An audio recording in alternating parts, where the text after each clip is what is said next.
Hi everybody, it's time for this week's edition of the Roar Report. We're looking at the week of March the 11th through the 15th, and we're going to go ahead and get started on Monday and just remind everyone that there is no school Monday, March the 11th. That is our teachers' report card work day, so they're going to be finalizing all of their grading, getting grades posted for trimester 2 so that our office can print and mail home report cards later this week, so be checking your mailboxes for that.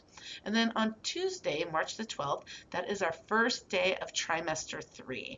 Very exciting. New schedules. It's always a fun day when kids are like, oh, shoot, I have to go there now. Holding their schedules, walking around the building like that. As a reminder, eighth graders, if you are going on the Washington, D.C., New York City trip this summer, on Tuesday, you have a lunch meeting in the library. You take your cold lunch and go in there, or your hot lunch and go into the library. This is one of the few times we'll let you eat in there because you're having a meeting with Mrs. Barnett. And this is an opportunity to ask some questions and get some answers about your upcoming trip.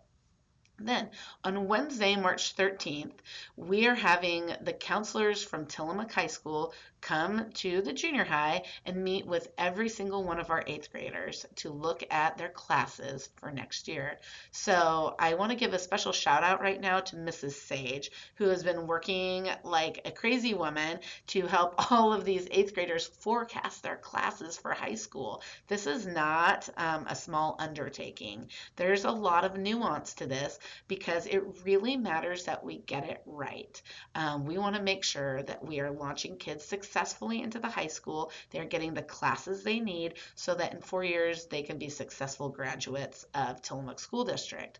So there are a lot of checks and balances in this process. The first one is that all students have met with Mrs. Sage and Miss Johnson in the past week to go over the classes they need to select for high school.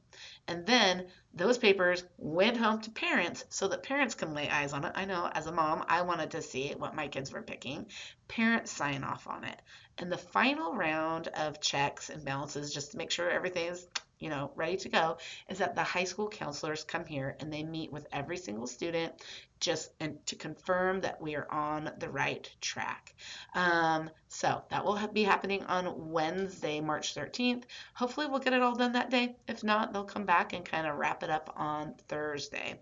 So there's quite a process to this. We're really attentive to detail because it's important to get it right.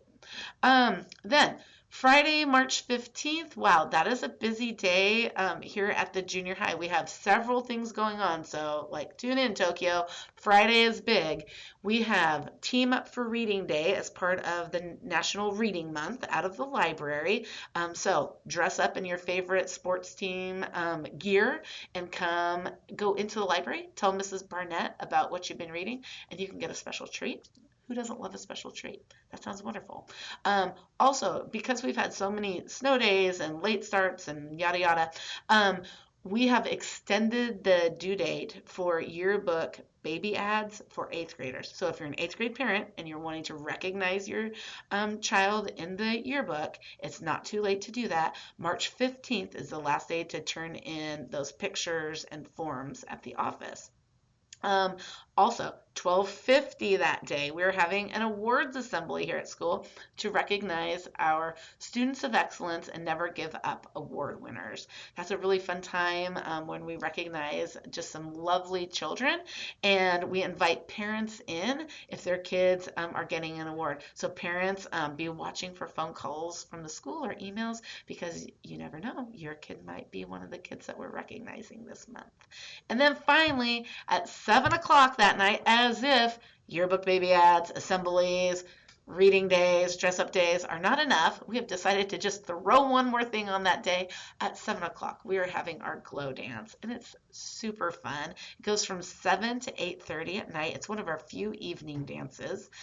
Just as a reminder, you have to have been passing all of your trimester 2 classes successfully with C's or better to be able to attend. You have to have had some pretty good behavior too, and it's $5 to get in. or $8 if you don't have your IT card. There's concessions for sale. There's going to be some great music. It's always a really good time, a busy time, fun time at the junior high. It is a great day to be a Lion.